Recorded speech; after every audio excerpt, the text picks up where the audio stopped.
Krishnaaya Krishna Bhaktaya Tadbhaktaya Namo Vishnupadaya Krishna Chitaya Bhutale Srimate Jayataka Sashanamaya Namaha Nitaya Bhaktaya Gaurata Dhanaya Hare Krishna Jai Srimad Bhagavatam Ki Jai Sri Krishna Bhaktivinoda Ki Jai Shakra ভক্তদের পাদপদ্মে সকল প্রণাম জানিয়েছি। আপনারা কৃপা করবেন এবং আমি এই শাসনে বসেছি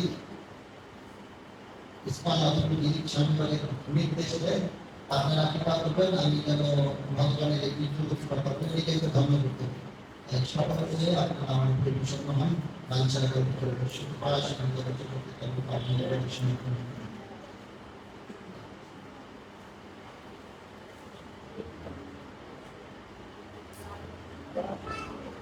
শ্রীমদ্ ভাগবতম তৃতীয় স্কন্ধ 17 অধ্যায় শ্লোক নাম্বার 19।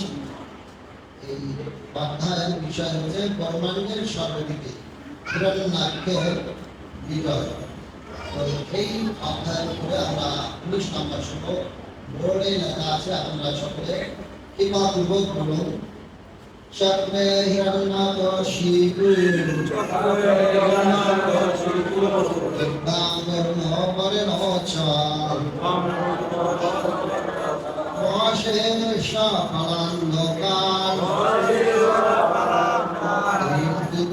মৃত্যুগত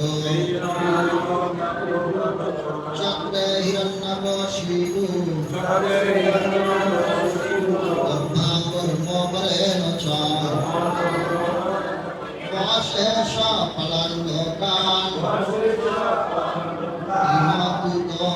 মৃত্যু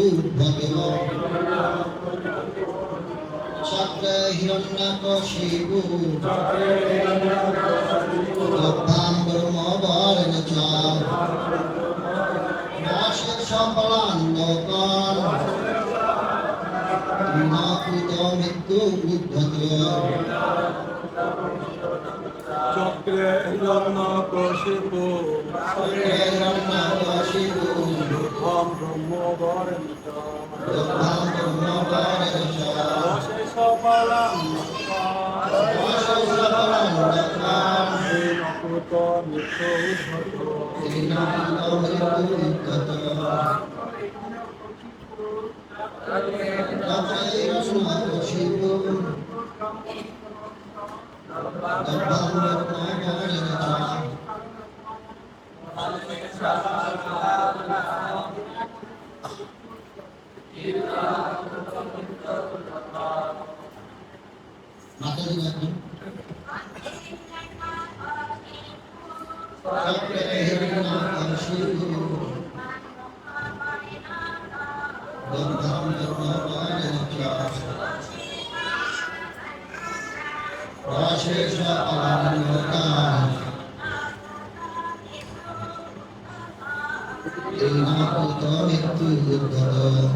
এই শ্লোকের শব্দার্থ চক্রে করেছিলেন হিরণ্যকশিপু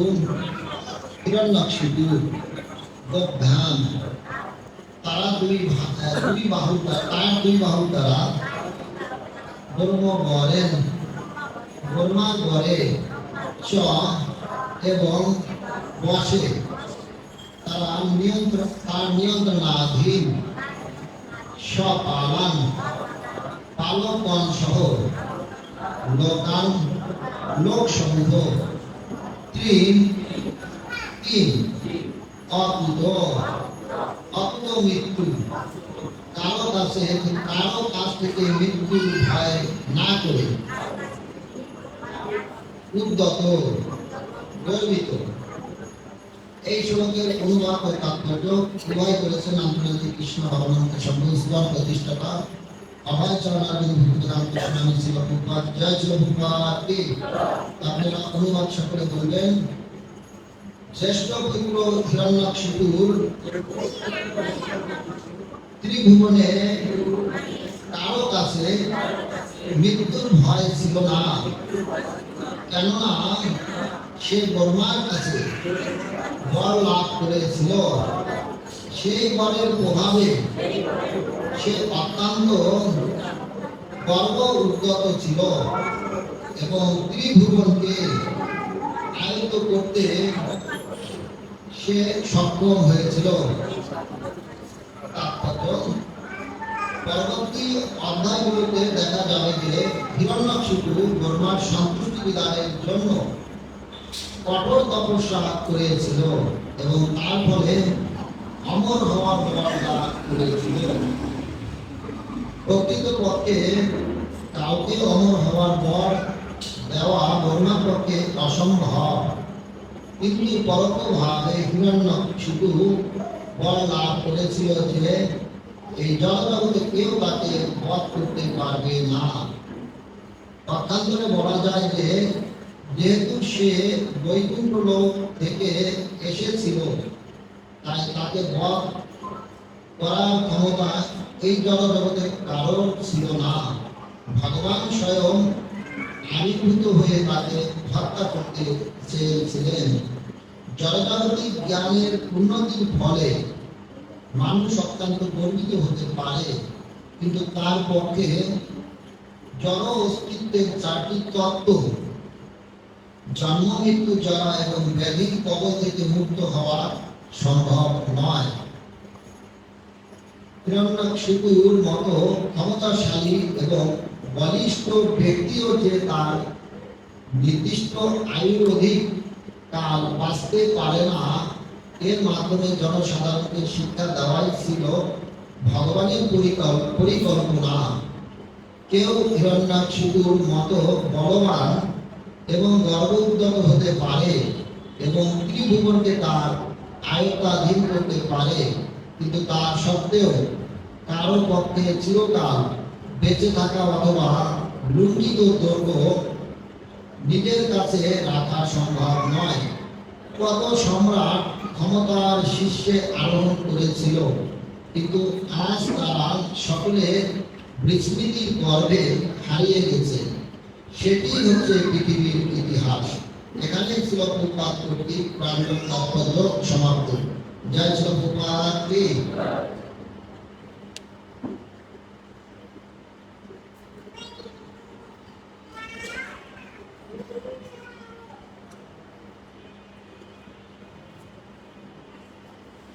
জ্যেষ্ঠ পুত্র হিরণ্যাক্ষিপু ত্রিভুবনে কারোর কাছে মৃত্যুর ভয় ছিল না, কেননা সে ব্রহ্মার পরে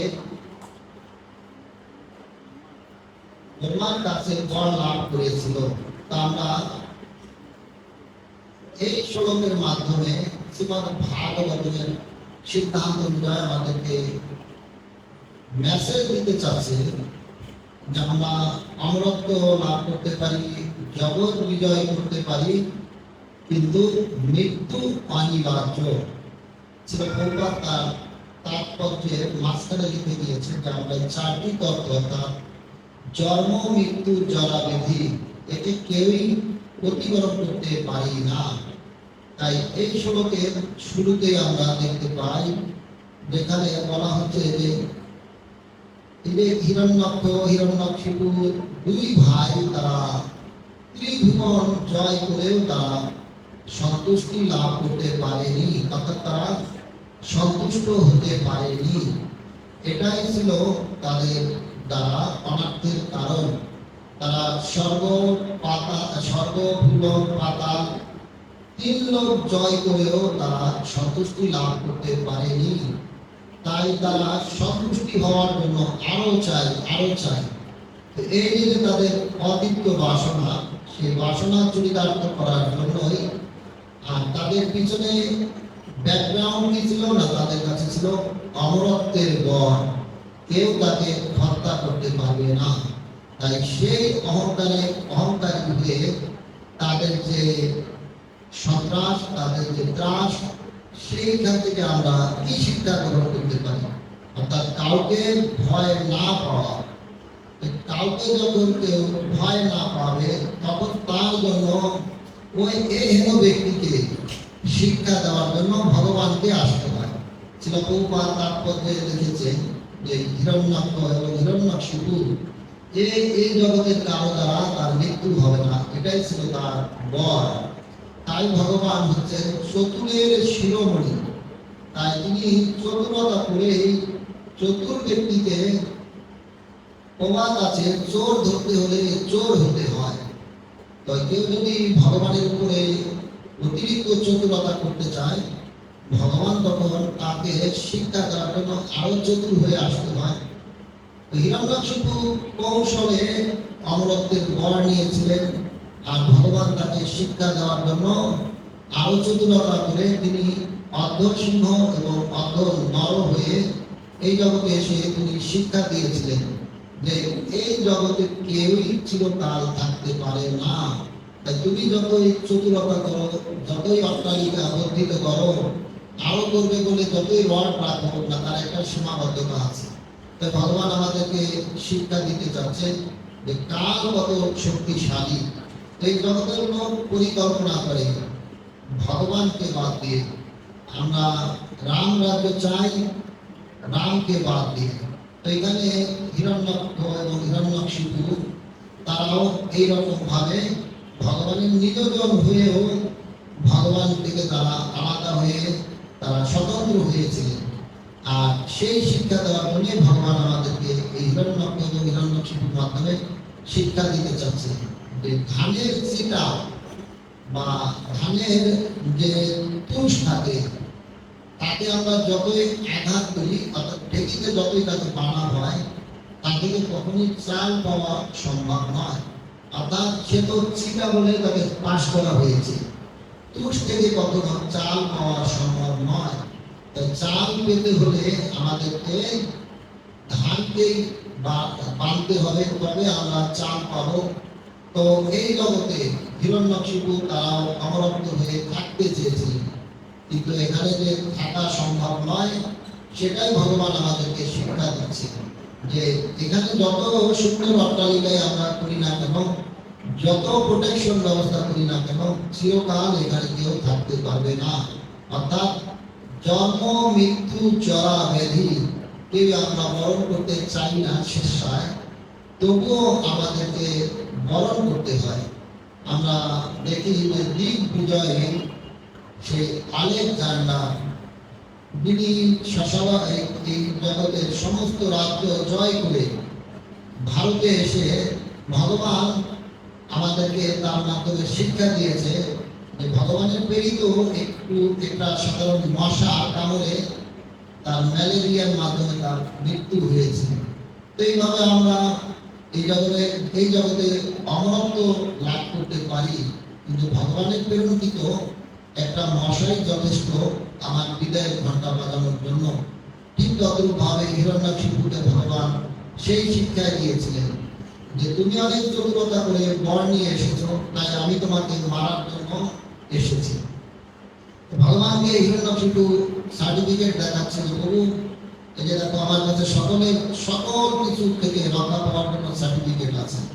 আর ভগবানও তার উত্তর দিচ্ছে, আমি তোমাকে বর করবো এই আমার মত দ্বারা। তো আমরা বিভিন্ন দিনে এই কথা বলেছি যে সেই মত বলছে মত তো তুমি জীবিত। তাই এখানে ভগবান উত্তর দিচ্ছে এই মত জীবিত বলেই বর্ধিত হয়, মৃত বলেই কাটা যায়। তাই না জীবিত না মৃত, তাই আমি তোমাকে এই মত দ্বারা বধ করি। তো এইভাবে ভগবান যেভাবে মত দ্বারা হিরণ্যাক্ষিপুকে বধ করেছিলেন, আমরা দেখি আলেকজান্ডারকে দিগ্বিজয় হওয়া সত্ত্বেও একটি ম্যালেরিয়ার মাধ্যমে তার বিদায়ের ঘন্টা ভগবান বাজিয়েছিলেন। এক রাজা তিনিও জগতে নিজেকে এইভাবে এত বিস্তার করেছিলেন, তবুও তার চাওয়া পাওয়ার আর মিটে না, তার সন্তুষ্টি হচ্ছে না। আজ ওই রাজ্য তো কাল সেই রাজ্য এভাবে আক্রমণ করে রাজ্য বৃদ্ধি করছে। একদিন এক জ্যোতিষী এসে ওই রাজার হাত দেখে বলছে, হে রাজন, আমি একজন বড় জ্যোতিষী, আমি আপনার হাত দেখতে চাই। তো এই রাজার হাত দেখে জ্যোতিষী তার হাত দেখে বলছে, আরে আপনার মৃত্যু অতি সন্নিকটে, তাই আপনাকে সাবধান হওয়া উচিত। তারপর পরে যখন রাজা তার মন খারাপ করেছে, মুখ কালো করেছে, তাই জ্যোতিষী রাজার কথা ভেবে বলছে, আপনার মৃত্যু হবে, কিন্তু আপনার জন্য একটা আনন্দ সংবাদ। আনন্দ সংবাদ হচ্ছে না, আপনার মৃত্যু হলো, আপনার স্বর্গে বাস হবে। এর রাজন আপনার হাতে আরো ভালো করে দেখি তো, ভালো করার জায়গা ফলে বলছে, আর আপনার স্বর্গে বাস হবে, কিন্তু স্বর্গে যে আপনি শান্তি পাবেন না। কেন না, স্বর্গেও প্রচুর মশা আপনাকে উৎপাত করবে। তা স্বর্গে মশা উৎপাত করবে, তাই আপনাকে স্বর্গে শান্তি হবে না। তো বলছে, মশা থাকলেও আমি আপনার হাতে দেখছি, দেবরাজ ইন্দ্র আপনার প্রতি প্রীত হয়ে খুশি হয়ে সে আপনাকে একটা মশারি প্রদান করবে। তো রাজা একটু খুশি হয়েছে। পরক্ষণে আমার জ্যোতিষী বলছে, দুঃখের বিষয় হচ্ছে সেই মশারিটা না বহু ছিদ্র থাকবে, আর মশারি টানালেও কি হবে, তাতে আপনাকে মশারি কামড়াবে। তো রাজা যখন এই কথা বলছে, তো রাজাকে বলছে, রাজন আপনার চিন্তার কোনো কারণ নাই, আপনি দয়া করে সঙ্গে করে একটা সুই নিয়ে যাবেন। ছিদ্র থাকলেও আপনি এখানে সুই এবং সুতা নিয়ে সেই মশারিটা সেলাই করে নেবেন। তখন রাজাকে যখন এই কথা বলেছিলেন, জ্যোতিষীকে উত্তর দিয়েছিলেন, হে জ্যোতিষী, তুমি কি আমাকে বোকা ভেবেছ? আমি এসেছি খালি, যাবো খালি, তবে আমি সুই সুতা কি করে নিয়ে যাব? আর তখন জ্যোতিষী তাকে বলেছিলেন, এটাই আমি আপনাকে বোঝাতে চাচ্ছি, যে এসেছি খালি, যাবো যেহেতু খালি, তবে আপনি তো আপনার ধন শুধু বিক্রি করছেন, কিন্তু কি নিয়ে যেতে পারবেন, কি আপনার সঙ্গে যাবে, সেটা তো আপনি চিন্তা করছেন না। তাই আমি আপনাকে বলছি, যেহেতু কোনো কিছু নিয়ে যেতে পারবেন না, তাই ভগবানের নাম করুন। এইভাবে ভগবান শ্রীকৃষ্ণ তার পুত্রগণের মাধ্যমে আমাদেরকে শিক্ষা দিতে চাচ্ছে যে ভগবানের সংসার, অর্থাৎ শ্রীকৃষ্ণের যে সংসার, তার 16,108 মহিষীর ঘরে 10 জন করে পুত্র এবং 1 জন করে কন্যা, তার এত বড় সংসার ছিল। তাই সেই সংসারের এক পুত্র, তার নাম হচ্ছে শাম্ব। এই শাম্বরও এইরকম হিরণ্যক, এই ভগবানের বংশের, ভগবানের পুত্র হওয়ার ফলে তাদেরও অহংকার ছিল, কিন্তু আমরা হচ্ছি ভগবানের পুত্র। আর সেই অহংকারী হয়ে একদা শাম্ব যেভাবে অমরত্বের অহংকারী হয়ে হিরণ্যকশিপু, তিনিও জগতে ত্রাহি ত্রাহি শুরু করেছিলেন, তিনি লোকে ঠিক ততটুকু ভাবে ভগবানের পুত্র হওয়ার অধিকার সূত্রে এই শাম্ব তিনিও একদিন প্রভাস ক্ষেত্রে তারা তীর্থ করতে গিয়ে ঋষিদের, তপস্যারত ঋষিদের সামনে শাম্ব নিজেকে এক গর্ভবতী নারী সাজিয়ে অন্য ভাই এবং মিত্রদের সহচর্যে এসে বারবার ঋষিদের বিরক্ত করছিলেন, হে ঋষিগণ, আপনারা তো ত্রিকালদর্শী, তাই বলুন আমার গর্ভে কি, সে ছেলে না মেয়ে? এইভাবে যখন বারবার বিরক্ত করছিলেন, তখন ঋষিগণ সেই শাম্বর দ্বারা বিরক্ত হয়ে তারা সে প্রভাস ক্ষেত্রে সোমনাথ তীর্থে অভিশাপ দিয়েছিলেন, তোমার গর্ভে যে সেই হবে এই ধ্বংসের কারণ। আমরা এইভাবে ভগবানের পুত্র হয়ে অহংকারী হলেও সেইখানে কি করতে পারে না, ভগবান বিশেষ নাটকের মাধ্যমে তাদেরকে ফিরিয়ে নিয়েছিল, এই ঋষিদের অভিশাপের মাধ্যমে। এর মাধ্যমে আমাদেরকে অ্যালার্ম বাজাতে চাচ্ছে আমাদের সামনে, যা আমরাও যেন সতর্ক থাকি। আমরা হয়তো রূপের অহংকারে, বিদ্যার অহংকারে, জন্মগত বংশ অহংকারে অনেক অহংকারী হতে পারি, কিন্তু এই অহংকার চিরকাল নয়। এর দ্বারা আমরা এই জগতে কোনো কীর্তি স্থাপন করতে পারি না। তাই সামনের মাধ্যমে ভগবান এই দৃষ্টান্ত স্থাপন করেছিলেন যে হতে পারো তোমরা আমার পুত্র, কিন্তু তোমাদের দ্বারা কি হচ্ছে না, জগতে অনিষ্ট হচ্ছে।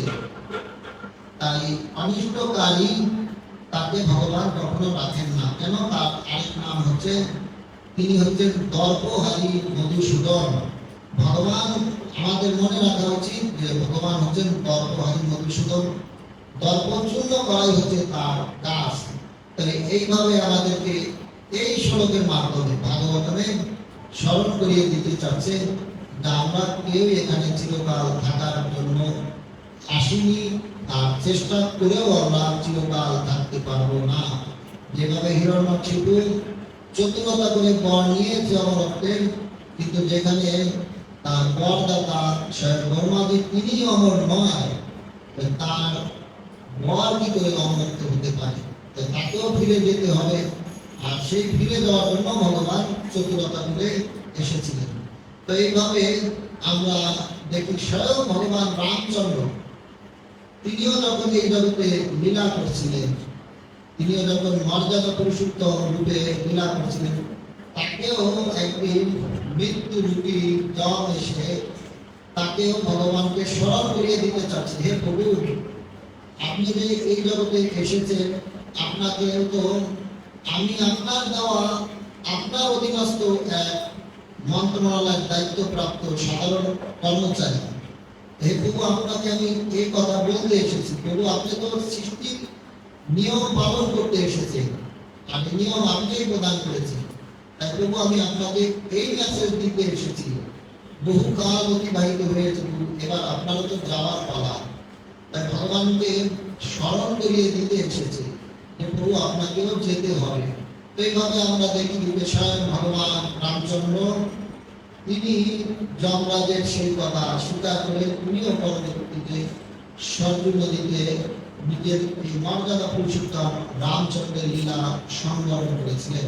তো এইভাবে আমাদেরকে শিক্ষা দেওয়া হচ্ছে যে আমরা যতই এখানে নিজেকে তুলির বড় করে রাখার চেষ্টা করি, কিন্তু কেউ আমরা এখানে চিরকাল থাকতে পারবো না। তো আমার মনে পড়ে এখানে 2010 সালে বা 12 সালে ছিল প্রভুপাদের এক বিপদন্য শিষ্য শ্রীমান স্ফীত কৃষ্ণ স্বামী মহারাজ। উনি একদা এই ব্যাসাসনে বসে তিনি স্বামীবাগে ক্লাস দিয়েছিলেন। তিনি বলেছিলেন যে হাসপাতালে যখন কোনো রোগী যায়, তো একজন রোগীকে কয়েকজন রোগীকে প্রশ্ন করা হয়েছে, আচ্ছা আপনারা এই হাসপাতালে কতদিন আছেন? তো ওই রোগী উত্তর দিয়েছে যে আমি তো 40 বছর আছি। কেউ বলছে আমি 60 বছর আছি, কেউ বলছে আমি 20 বছর আছি। তা বলছে কেন এতদিন আছেন? তো বলছে এই হাসপাতালে না অনেক সুন্দর ব্যবস্থা, এই হাসপাতালের সিটগুলো স্প্রিং, কখনো নিচে করা যায় কখনো উঁচা করা যায়। আমাদের হাসপাতালটা হচ্ছে সাধুদের দ্বারা পরিচালিত। আমরা বেডে শুয়ে থাকলেও এখানে ভগবানকে নিয়ে আসে, আমাদেরকে দর্শন দেয়। আমরা এখানে থাকলেও এখানে আমরা কৃষ্ণ প্রসাদ পাই। তো এইভাবে এই জন্য আমরা হাসপাতালে এতদিন আছি। মহারাজ আমাদের উত্তর দিয়েছিলেন যে না, হাসপাতালে ভগবানকে দর্শন হোক আর কৃষ্ণ প্রসাদ পাওয়া যায়, কিন্তু যত সুব্যবস্থায় থাক না কেন, হাসপাতালে কেউ চিরকাল থাকা নয়। হাসপাতালে যাবো রোগের ট্রিটমেন্ট করার জন্য, ট্রিটমেন্ট শেষ তো হাসপাতাল থেকে ফিরে আসতে হবে, এটাই নিয়ম। চিরকাল থাকার জায়গা হাসপাতাল নয়। 60 বছর 100 বছর থাকার জায়গা হাসপাতাল নয়। যতই স্প্রিং যুক্ত আপডাউন করা সিট হোক আর যতই এখানে সুব্যবস্থা থাক না কেন, রোগ নিরাময় হলেই আমাদের হাসপাতাল থেকে ফিরে আসতে হবে। তো আমরা আমাদেরকে এই মেসেজ দেওয়া হচ্ছে, আমরা যেখানে এসেছি এটা হচ্ছে ভব সমুদ্র, দুঃখালয়। তাই এখান থেকে ফিরে যাওয়াই হচ্ছে বুদ্ধিমানের কাজ। এখানে অমরত্ব দিয়ে দীর্ঘকাল টিকে থাকা বুদ্ধিমানের কাজ নয়। তাই সেই পিতা পিতা নয়, সেই মাতা মাতা নয়, সেই গুরু গুরু নয়, যিনি তার অধীনস্থকে কৃষ্ণ ভক্তি প্রদান করেন না। তো আমরা দেখি যে ভাতের মার খাওয়া দেখে অশ্বত্থামার ভাতের মার খাওয়া দেখে দ্রোণাচার্য কষ্ট পেয়েছিলেন।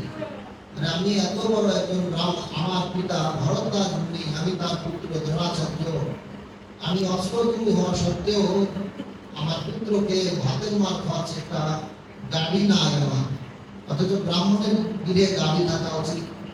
তাই তিনি পুত্রকে দুগ্ধ পান করানোর জন্য দ্রুপাদ রাজার কাছ থেকে একটি গাভী আনতে গিয়েছিলেন, এবং গাভী তার বন্ধুত্ব স্বীকার করে দ্রুপাদ রাজ যখন তাকে গাভী দিতে অস্বীকার করেছিলেন, আমরা জানি পরবর্তীতে দ্রুপাদ রাজকে পঞ্চপাণ্ডবের মাধ্যমে বন্দী করে এনে তার কাছ থেকে অর্ধেক রাজ্য পুত্রকে প্রদান করা হয়েছিল।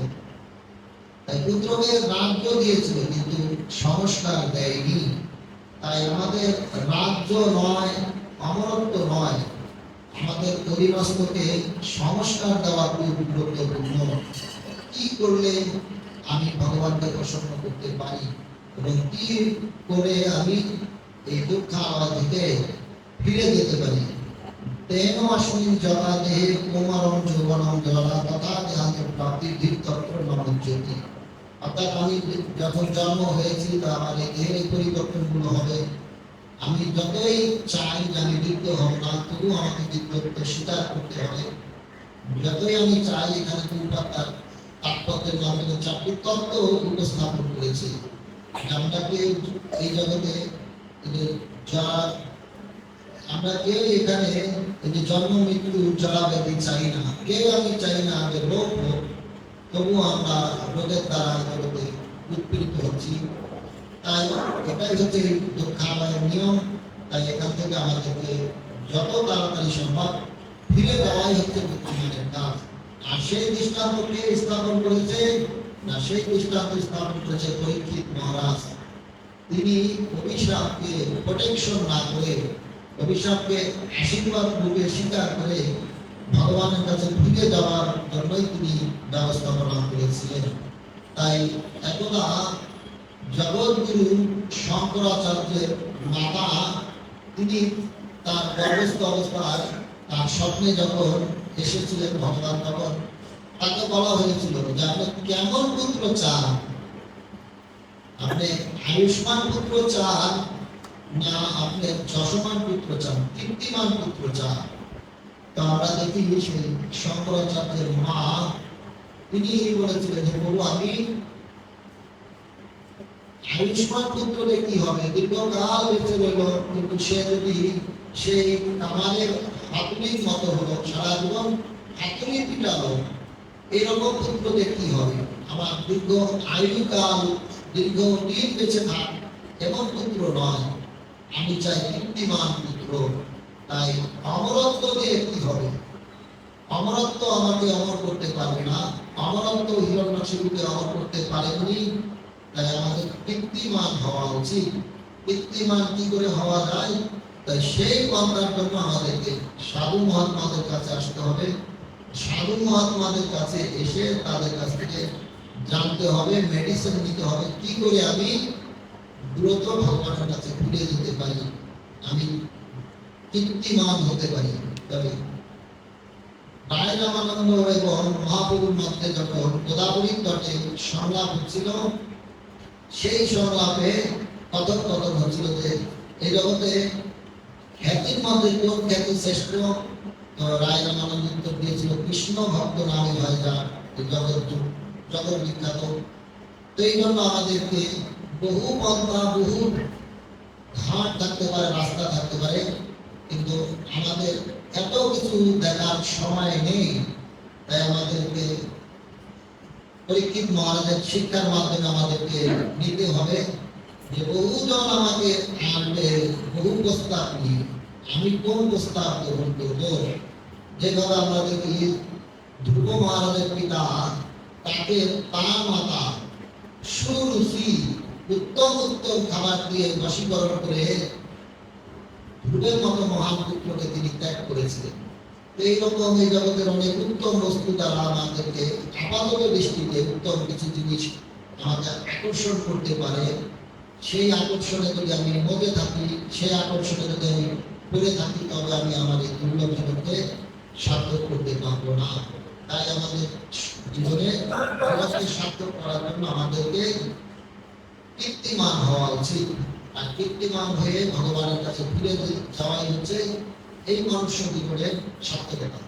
তাই এখানে প্রভুপাদ বর্ণনা করছে যে এরকম শুধু আলেকজান্ডার না, এরকম বহু রাবণের কথা এখানে প্রভুপাদ তার তাৎপর্যের মাধ্যমে তুলে ধরেছে, যে যারা তাদের বহু কীর্তি এই জগৎ স্থাপন করেছে দিয়েছে, কিন্তু সেই কীর্তি তাসের ধারের মতো ধূলিসাৎ হয়ে গিয়েছে। আমরা দেখি যদি রূপ গোস্বামী এবং ছিল সনাতন গোস্বামী, তারা যদি হোসেন শাহ সেই রাজত্বে যদি তারা সারাক্ষণ যদি রাজত্ব করতেন, তো তাদের ওই মন্ত্রিত্ব পদ থাকাকালীন পর্যন্ত তাদের যশ খ্যাতি থাকতো। কিন্তু তারা কি করেছে না, তারা ত্যাগ করে যখন ভগবানের চরণে শরণাগত হয়েছে, তাই আজ আমরা দেখি যে সারা পৃথিবীতে ইসকনের মাধ্যমে ছিল বহুবাদের কৃপায়, এই যে ইসকনের পতাকা তলে আজকে ইসকনের মাধ্যমে আমরা সারা পৃথিবীতে সূর্য উদয় অস্ত যেভাবে হচ্ছে, ঠিক তদ্রূপ ভাবে ছিল রূপ গোস্বামী পাদ, ছিল সনাতন গোস্বামী পাদের কথা সর্বত্র বর্ণনা হচ্ছে। বন্দে রূপ সনাতন ভট্ট রঘুনাথ শ্রী জীব গোপাল ভট্ট দাস রঘুনাথ। তাই তারাও তাদের পদের কথা ভাবেনি, তারা তাদের ওই অবস্থানের কথা না ভেবে তারা এই জগতে ত্যাগ করার মাধ্যমে কি হয়েছে, তারা আজকে এই জগতে কীর্তিমান হয়েছে, সর্বত্র তাদের মহিমা কীর্তিত হচ্ছে, বন্দিত হচ্ছে। তাই জন্য এই শ্লোকের মাধ্যমে আমাদেরকে এই মেসেজ দিতে আসছেন, ভগবান দিতে চাচ্ছেন ভাগবতের মাধ্যমে, ছিল বহুপাতা তাৎপর্যের মাধ্যমে, যা আমরা অমরত্বের দিকে যেন না ছুটি। আমরা ছিল রূপ গোস্বামী ভক্তি রসমৃত শিল্পতে বর্ণনা করেছে 5 প্রকার মুক্তির কথা। অর্থাৎ আমরা ভগবানের মতো রূপ চাই না, ভগবানের মতো পথ চাই না, আমরা যেন এই পঞ্চ মুক্তির দিকে বা অমর হওয়ার জন্য যেন আমরা ধাবিত না হই, আমরা যেন ভগবানের ভক্ত হয়ে ভগবানের কথা বলে যেতে পারি। জয় শ্রী শ্রী রাধা গোবিন্দ জগন্নাথ বলদেব সুভদ্রা मैया की जय श्री भगवान की। আমাদের এই সত্যকে স্বীকার করতে হবে, জন্ম যেহেতু আমাদের হয়েছে, মৃত্যু অনিবার্য। তাই মৃত্যু যেহেতু হবে, মৃত্যুর আগে যেহেতু আমরা বলছি এ হচ্ছে দুর্লভ মনুষ্য জীবন, তাই আমাদেরও সেই দুর্লভ মানব জীবনকে দুর্লভ করার জন্য কিছু করা উচিত। তা না হলে কি হবে, আমরা কিছু মার্গের জন্য মানব জীবন পেয়েছি, কেউ আমার কাছে কিছু মার্গের জন্য এই মানব শরীর প্রাপ্ত হয়নি, তারা আমাদের কুকীর্তি দেখে হাসে, যারে তুমি আমার কাছে মাত্র কিছু নাম্বার পেয়ে তুমি মনুষ্য জীবন পেলে, কিন্তু তুমি ওই জীবন পেয়েও তোমার জীবনকে সার্থক করতে পারলে না, আর আমি কিছু নাম্বার না পেয়ে পিছনে পড়ে আছি, তাই সে আফসোস করে। তো এই জন্য আমাদের যেহেতু আমাদেরকে বলা হয় আমরা শ্রেষ্ঠ মনুষ্য, শ্রেষ্ঠত্ব ততই শ্রেষ্ঠ হবে যখন আমরা ভগবান ভক্তি করে অমর না হয়ে ভগবানের কাছে ফিরে যেতে পারবো, ভগবানের ভক্তি করতে পারবো, তখনই আমাদের মনুষ্য জীবন সার্থক হবে। হরে কৃষ্ণ কৃষ্ণ কৃষ্ণ হরে হরে, হরে রাম